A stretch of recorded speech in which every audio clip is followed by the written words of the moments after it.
If 2024 was the year of AI, artificial intelligence, I believe 2025 is going to continue that trajectory, highlighting AI and the convergence of other technologies integrating with AI. I believe that we will continue to see the convergence of these technologies, continuing a mega transformation in technology sectors.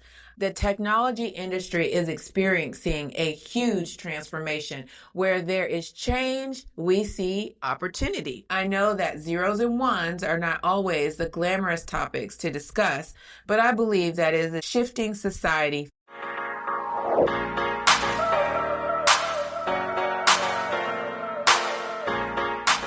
Welcome to Curry Girl Tech Talk. I am Krystal Curry. Thank you for joining. So that was my prediction about the technology landscape for 2025, continuing its skyrocket to prominence as a big part of 2025. And thus far, it seems that Q1 and Q2 of 2025 have even surpassed my expectations of artificial intelligence. If you've not been watching the technology news, let me inform you that the technology world is in a heated competition for leaders in the AI market. Who's winning?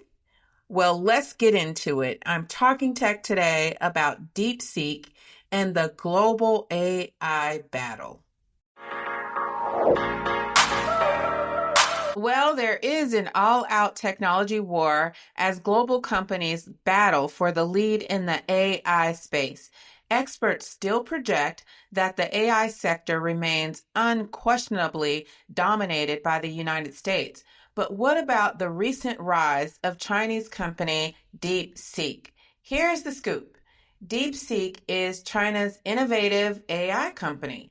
Many peg DeepSeek as the Chinese ChatGPT. DeepSeek debuted January 29th, 2025, a date that is said to be relevant as it coincides with the lunar year and marks the end of the Made in China 2025 plan. The Made in China plan was aimed at transitioning China from a manufacturing powerhouse to a global leader in high-tech industries.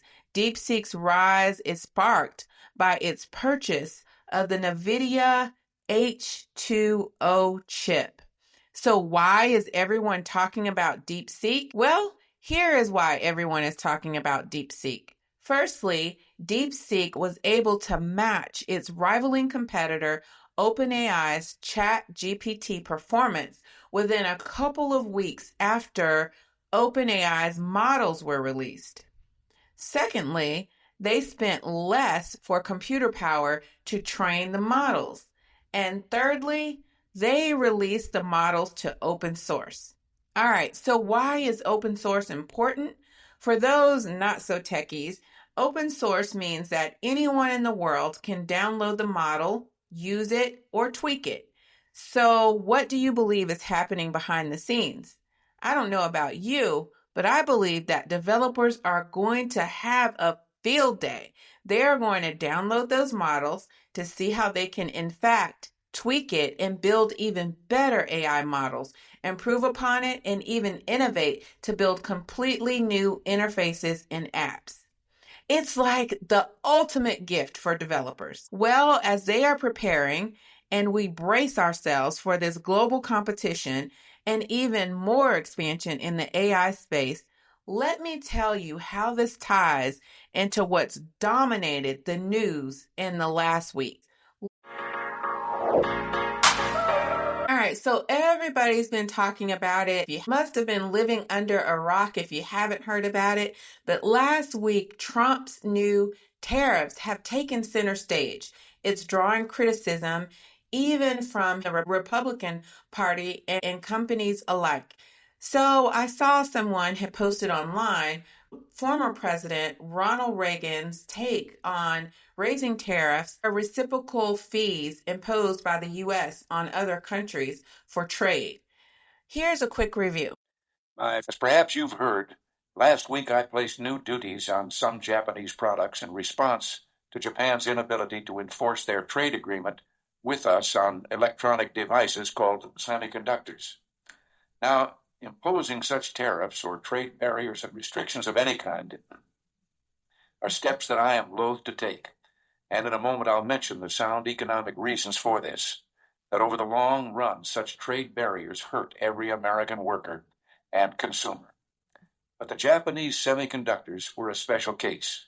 We had clear evidence that Japanese companies were engaging in unfair trade practices that violated an agreement between Japan and the United States. We expect our trading partners to live up to their agreements. As I've often said, our commitment to free trade is also a commitment to fair trade. But in imposing these tariffs, we were just trying to deal with a particular problem, not begin a trade war. So next week, I'll be giving Prime Minister Nakasone this same message. We want to continue to work cooperatively on trade problems and want very much to lift these trade restrictions as soon as evidence permits. We want to do this because we feel both Japan and the United States have an obligation to promote the prosperity and economic development that only free trade can bring. Now, that message of free trade is one I conveyed to Canada's leaders a few weeks ago, and it was warmly received there. Indeed, throughout the world, there's a growing realization that the way to prosperity for all nations is rejecting protectionist legislation and promoting fair and free competition. Now, there are sound historical reasons for this. For those of us who lived through the Great Depression, the memory of the suffering it caused is deep and searing. And today, many economic analysts and historians argue that high tariff legislation passed back in that period, called the Smoot-Hawley Tariff, greatly deepened the Depression and prevented economic recovery. You see, at first, when someone says, let's impose tariffs on foreign imports, it looks like they're doing the patriotic thing by protecting American products and jobs. And sometimes for a short while it works, but only for a short time. What eventually occurs is, first, homegrown industries start relying on government protection in the form of high tariffs. They stop competing and stop making the innovative management and technological changes they need to succeed in world markets. Trump's goal is to incentivize companies to start doing more manufacturing in the United States. But that doesn't mean the tariff hikes will end up working in the long term. So, why is this important to technology sectors? The tariffs conversation highlights the importance of how well and quickly DeepSeek is rising to prominence. Obtaining NVIDIA's H2O chip could possibly edge out competitors like Google and Microsoft if consumers turn to other platforms. There are concerns that they could actually lose their part of the market share.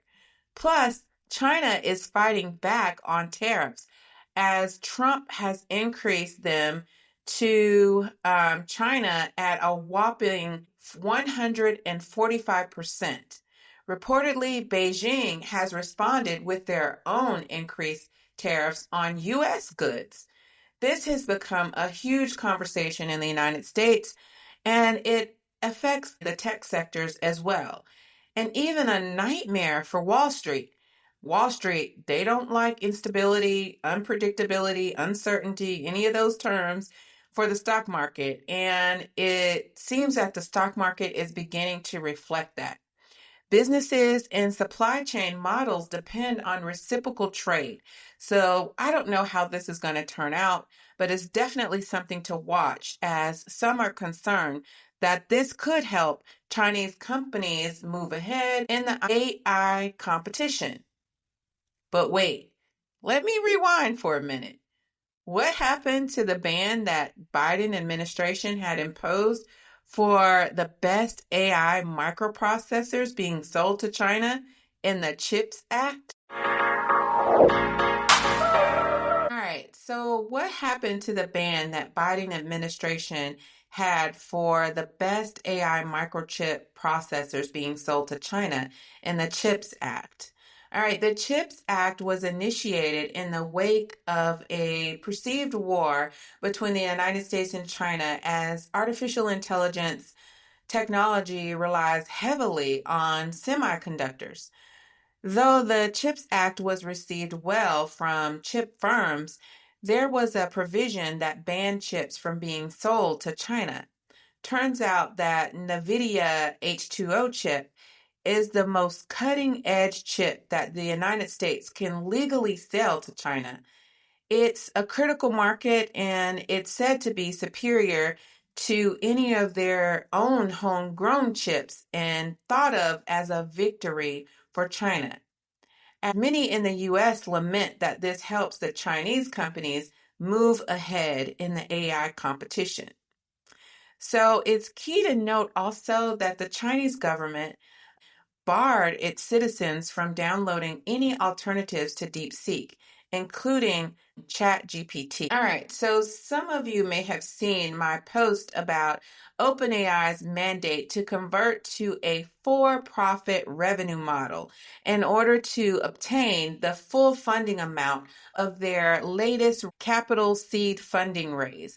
It was the $40 billion valuation that had all of us going cha-ching. So, what could the rise of DeepSeek mean for competition with OpenAI? I'm curious as to what the fee structure is going to be going forward, as now there seems to be a free for all in terms of the different GPTs.